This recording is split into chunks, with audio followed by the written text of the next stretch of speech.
Welcome to the Cyber Risk Management Podcast. Our mission is to help executives thrive as cyber risk managers. Your hosts are Kip Boyle, CEO of Cyber Risk Opportunities, and Jake Bernstein, Cybersecurity Counsel at the law firm of Newman DuWors. Visit them at cyberriskopportunities.com and newmanlaw.com. So, Kip, what are we going to talk about today? Today, Jake, it's going to be a history lesson. We're going to talk about the 2012 South Carolina Department of Revenue breach, the resulting theft of tax records, and then the resulting IRS fraud and identity theft that came from that. And I assume that we'll be talking about what we can learn from all of this because, as we know, those who don't learn from history are doomed to repeat it. Yeah, that's right. I like history, but I don't really like dragging it into the podcast for our audience unless there's something really good that we can take away from it.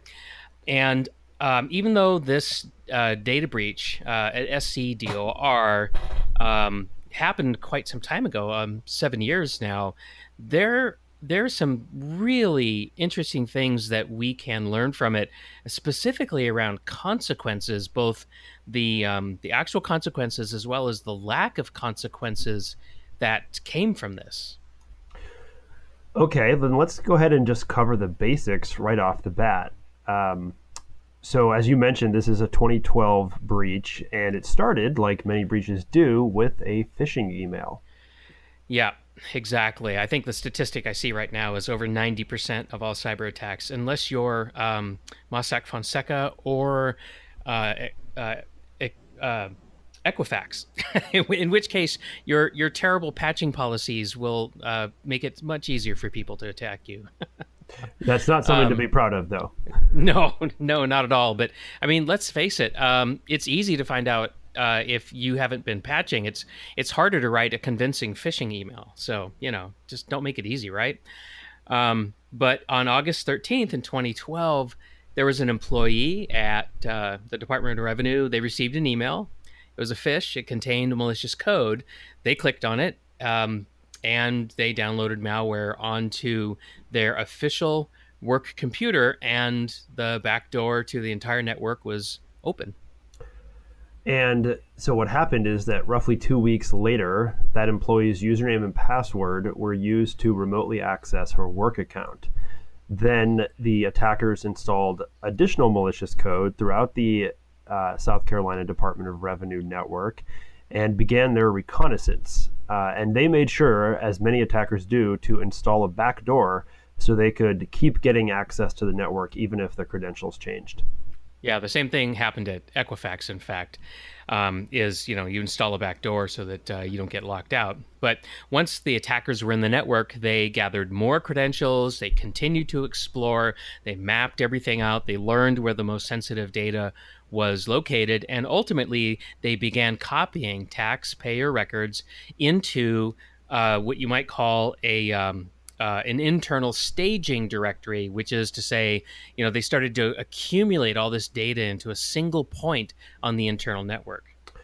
Yeah, and then only after they had staged it did they actually exfiltrate or steal the data by sending it out on the internet. I think very briefly it's worth mentioning that this is not an uncommon attack pattern where data is staged internally, and they do that because the exfiltration stage is the most important to them, and it's probably one of the times that they have a highest risk of being detected because information is moving from a network through that network's firewall systems out to the internet. So but even with this careful planning, it only took these guys 32 days from the phish to grab almost 75 gigabytes of data. And then, just to make it harder for the good guys later on, they deleted all the collected files and tried to hide their tracks.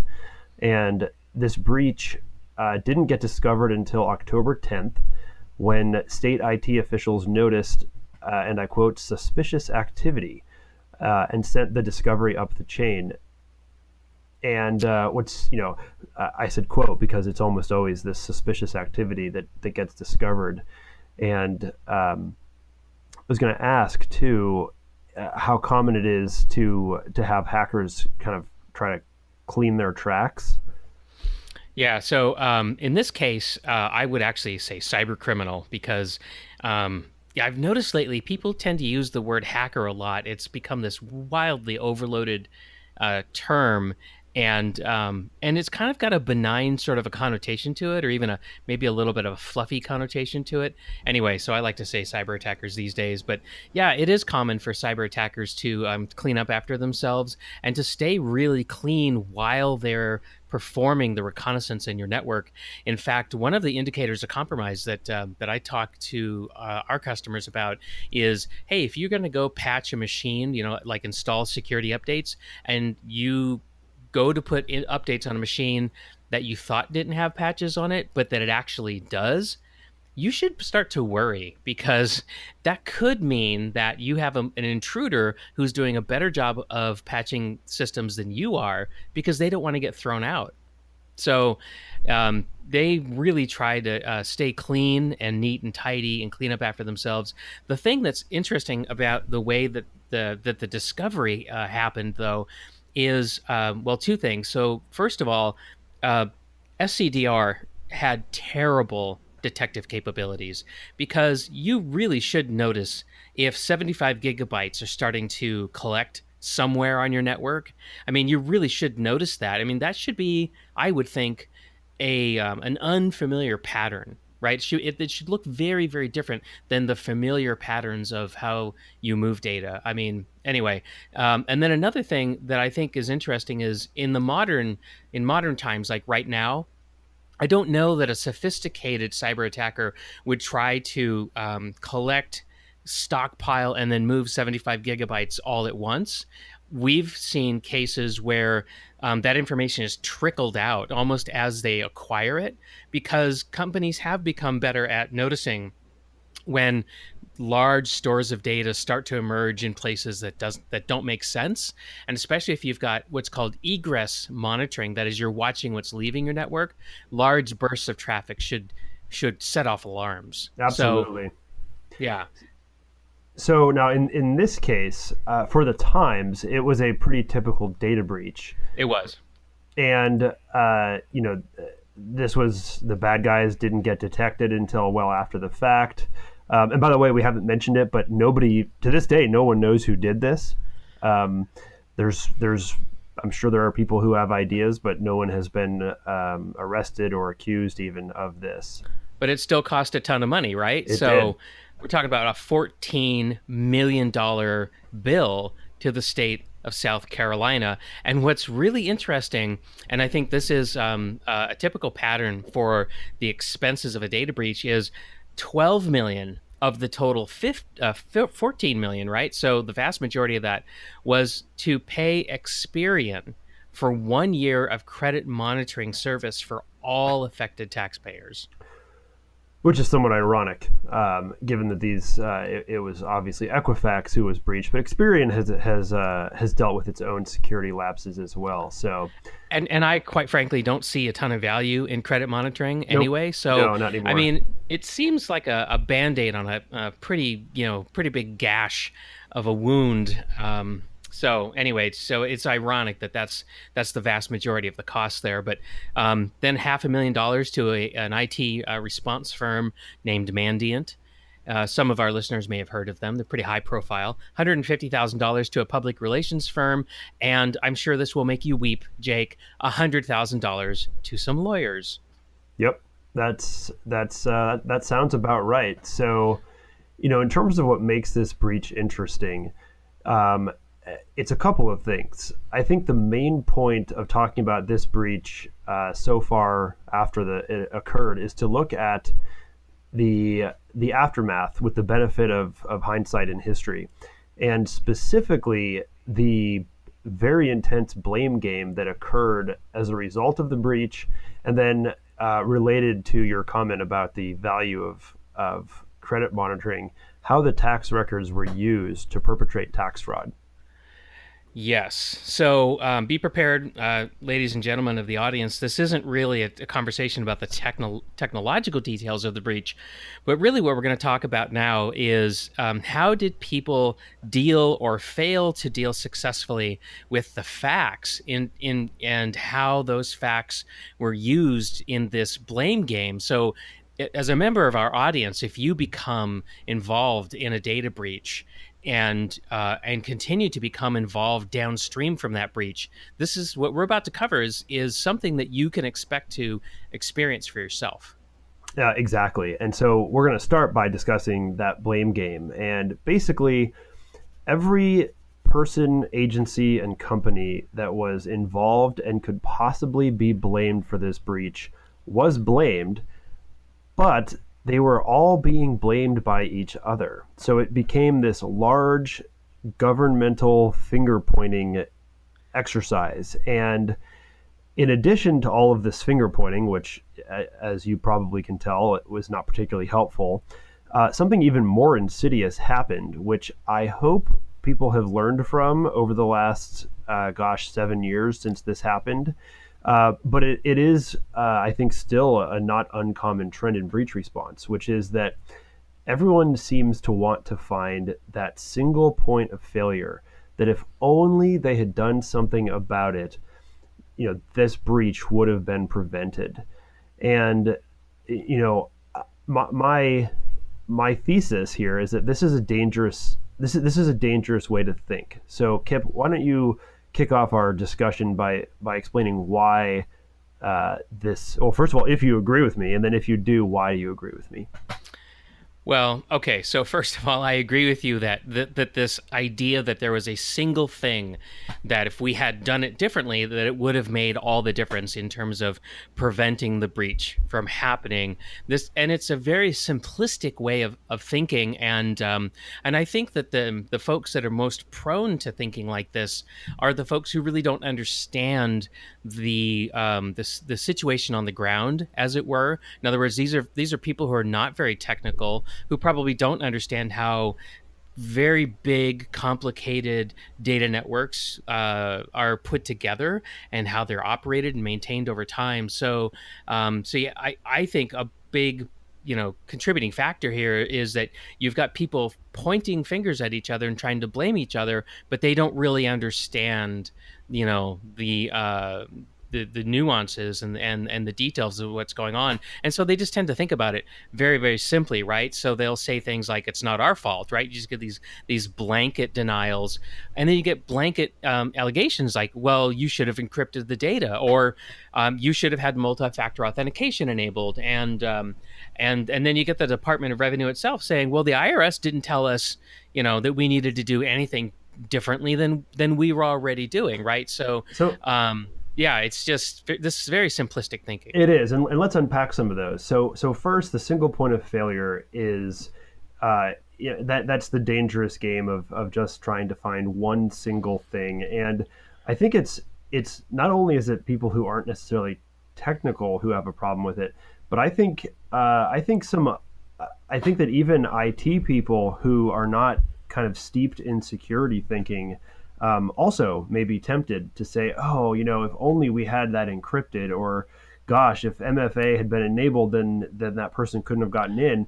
But that doesn't. I think that's true. But that doesn't. Yeah, and the failure there is to understand how the kill chain kind of works.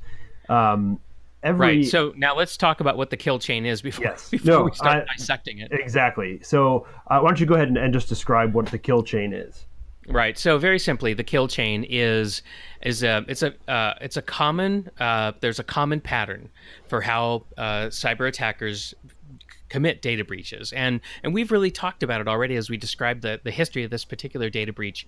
And so the thinking is that if you have a chain of events, and those events have to happen in a certain sequence in order for cyber attackers to get in and steal what you have and get out again, then the defender's perspective is that, okay, here's a chain of events, and if I can sever the links in this chain in one or more places, then the entire attack fails, no matter how far you get in. If you can, if you can get 5 steps into 6 steps of the kill chain, but I can stop you on the 6th step by breaking that link, then the entire attack falls apart. So that's kind of the idea of a kill chain, and that's what we're talking about.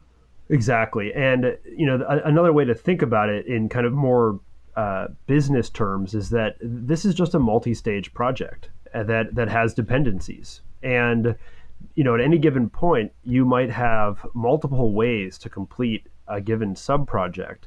But there's also going to be, as you kind of get toward the end, the options to complete your project get smaller and smaller and smaller.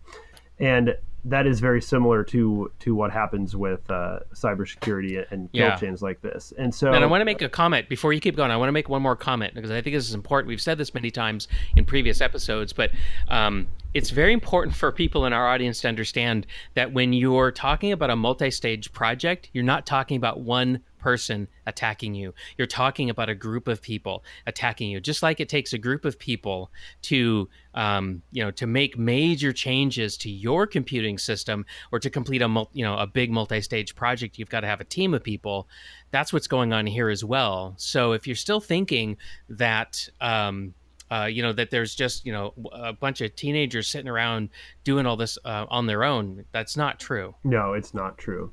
And so to kind of highlight what was going on after this breach is that different parties, depending upon who they wanted to deflect blame to, were laser focusing on specific parts of the kill chain and trying to argue that any single, the points of failure were someone else's fault. And it was just very unhelpful. And one of the things you mentioned, actually all of the things we mentioned were said. IT people were saying, it should have been encrypted. There was an outside security vendor involved, and so the state blamed that person or that group. But then the IRS being blamed by the governor of South Carolina at the time is very interesting. And the reason that she did that is that the IRS had rules and regulations in place for how states needed to transmit tax information to the IRS. This is necessary when you have a state income tax and you have to send those tax records, to the federal IRS. And the IRS's compliance requirements actually didn't include encryption. And so when the governor of South Carolina was saying, your standards were archaic and this is your fault because you didn't make us encrypt, she was basically trying to deflect at least some percentage of the blame onto, a completely separate organization that, I suppose could have said do something differently. Right. But, ultimately, what did all of this blame deflection accomplish? Well, I want to make one more comment about why blaming is so important is because, who wants to be held accountable, right? Nobody wants to lose their job. And so a lot of this, simplistic thinking about, well, it's their fault because they didn't do this one thing. I think a good amount of the reason why that also happens is just plain fear. I mean, people just don't want to be pointed out as the one who didn't do X, and therefore we had this horrible thing that happened. And the reason for that is comes down to liability concerns. At the end of the day, as we said, this costs $14 million. Who has to pay that? Who's going to get sued? Who's going to potentially, of course, lose their jobs? Everyone wants to avoid responsibility for this. And I think that those acts of self-preservation have really served to diminish our collective ability to respond effectively to the changing landscape of cyber attacks, particularly because one of the outcomes of this single point of failure focus is that, let's say you activate encryption or MFA, there's a strong tendency to feel like, great, I'm secure now because, I fixed what happened to me, and so that's not going to happen again. And you know what? That's probably true. But Kip, does that make them secure? No, not at all, because there's multiple ways to get things done, right? That was a point that you made earlier in the episode, is that you're talking about what do you call it, a multi-stage project, and so there's more than one way to do this. So let's say you turn on multi-factor authentication. Well, great, you may not get breached in the future through the failure of multi-factor authentication, but you could have a failure because something else was compromised. So yeah, that's absolutely a fallacy in the thinking.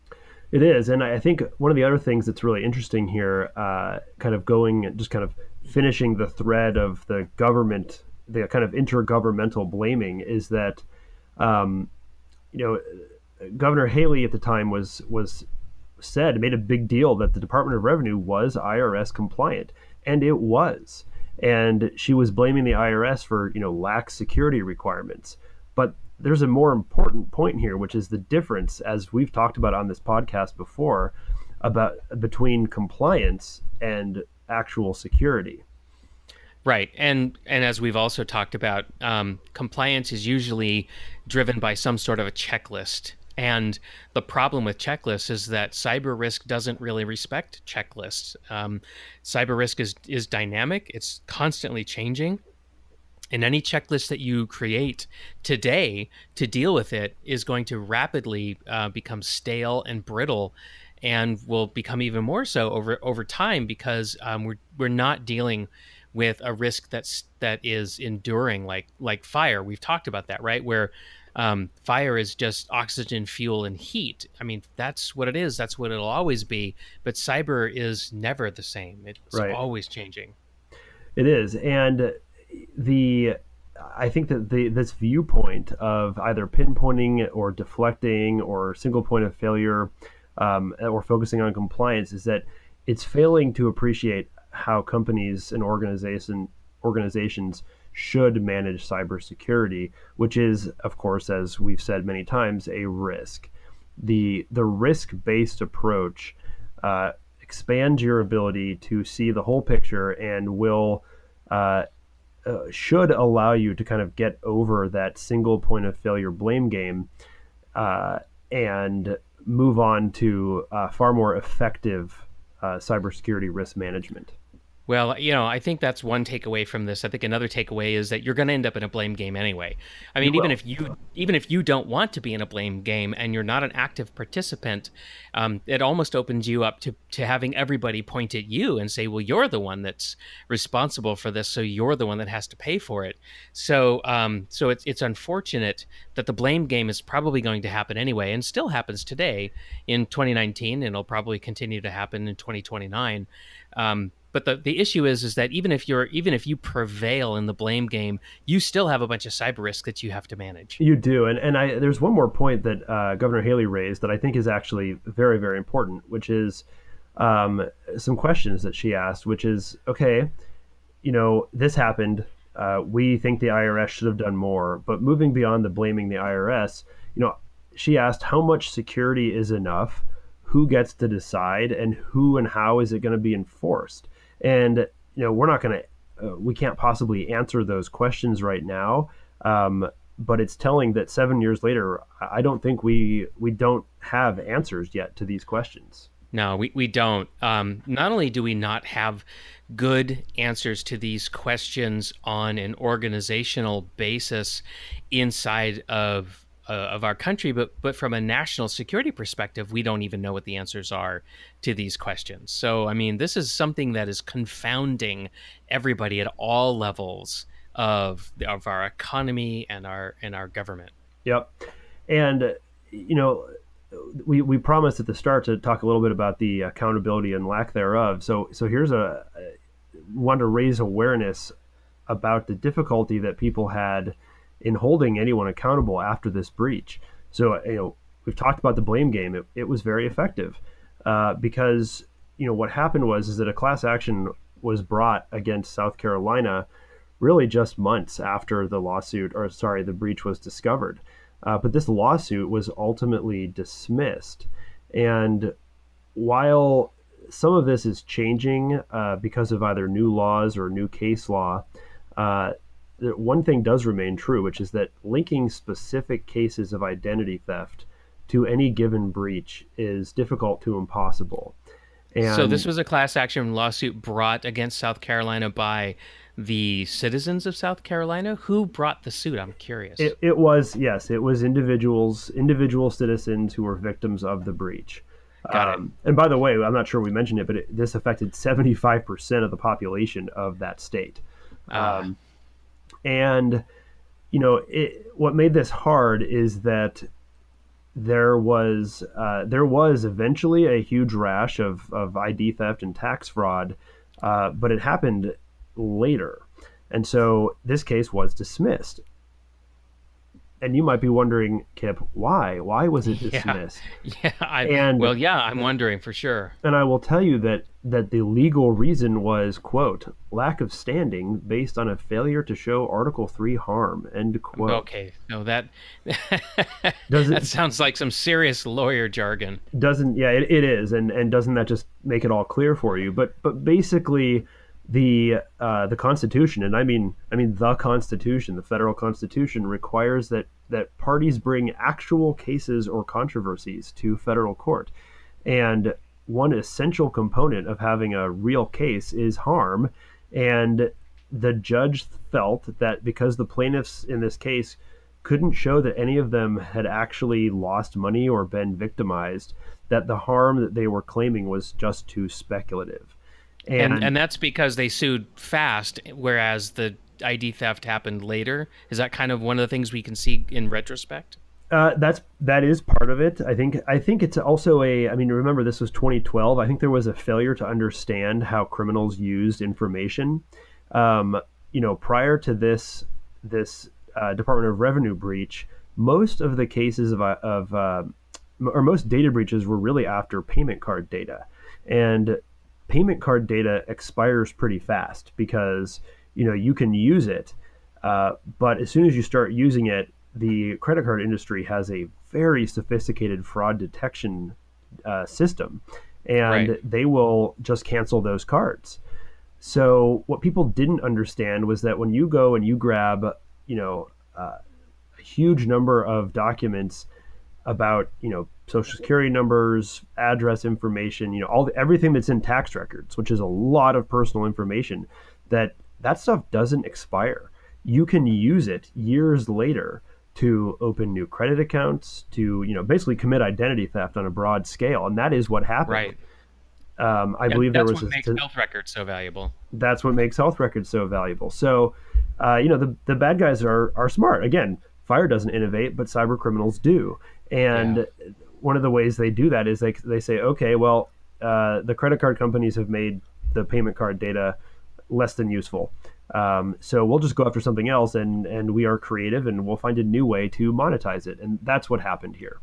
But like I said, it happened years later. And of course, even if they had tried to bring the lawsuit again, how are you going to show that it wasn't some other data breach by then that was responsible? So it's difficult to actually get evidence that's clear and compelling and draws a straight line from the data breach to the harm. Yeah, and I think we're getting better about this. Some of the ways that this is being solved is, for example, the California Consumer Privacy Act, which hasn't gone into effect yet, but will next year. It kind of bypasses this whole standing issue, one, by being a state law that you can bring in state court, and two, by basically presuming harm and giving you the right to collect statutory damages. And those are basically just a number that the legislature decides, okay, this is how much it hurts. If you can prove actual damages, be our guest. By all means, go ahead and do that. But if you can't, here is a minimum sum that we are going to say is your damage. And this is common. This is how CAN spam works and the California anti-spam law. It's hard to prove harm from receiving some spam emails, so there's statutory damages. And So I just wanted to say, CCPA kind of also redefined the definition of harm too, didn't it? I well, mean, it kind of did an end around against on the whole issue of you can't show harm. I wouldn't actually go that far, only because after the South Carolina lawsuit, there have been other courts who've disagreed with that analysis. And that's why, this is such a rapidly developing area of law that there's only limited value in examining the South Carolina case at this point. Though it was only 7 years ago, that's essentially the prehistoric times in data breach litigation. So we'll probably revisit this on a future podcast. But I think it's interesting that here we've dredged up something from 7 years ago, which in internet years, right, is forever, right? But we're still wrestling with some of the core concepts of harm and how do you prove harm, and how do you govern this stuff, and how do you adjudicate for people who've been wronged? And it's like, okay, so we're still trying to figure this stuff out, and I think that's why it's relevant to our listeners. It is, and let's be honest, we're still dealing with the blame game and single point of failure obsession and failure to understand risk-based management. So it's absolutely relevant, even if some of the specific details are less so. Yeah. Hey, listen, before we wrap up the episode, I want to just talk about one thing that I think is really important to wrap up on. And it goes back to this single point of failure idea. And so I just have to call out the fact that, people were saying, well, if we only had multi-factor authentication, if only we had encryption, so on and so forth. But actually, if you go back and you look at the details of exactly how these cyber attackers got in and did what they did, what you find is that a lot of the things that people actually talked about downstream from the hack would have made no difference. So, for example, if the data had been encrypted, well, here's the thing. If the data is encrypted, then you can't easily steal it off of a hard drive. But if you can get into the application that uses the data, then you can absolutely get to it when it's been decrypted, because you have to decrypt it in order to let authorized users have access to it. So it's just stunning to me how some of these, we would have been okay if conversations that happened had no basis even in reality. Yep, and that's common. It's, everyone wants to be the Monday morning quarterback on this kind of stuff. And, when you get into that level of detail, it's never that simple. Well, I think it's important for our risk managers listening to realize that there are some very common prescriptions that people talk about, like we should use encryption, we should turn on multi-factor authentication, but make sure when you grab onto those things or you hear people talk about them, that you actually do your homework to make sure that that is an appropriate medicine for what is ailing you, because it isn't always. Yep, exactly. Okay, well, that wraps up this episode of the Cyber Risk Management Podcast. And today we talked about how the 2012 South Carolina Department of Revenue breach and the resulting blame game that followed still has lessons for us today. Don't focus on single points of failure. And remember to manage your cyber risk holistically and as a dynamic entity. We'll see you next time. See you next time.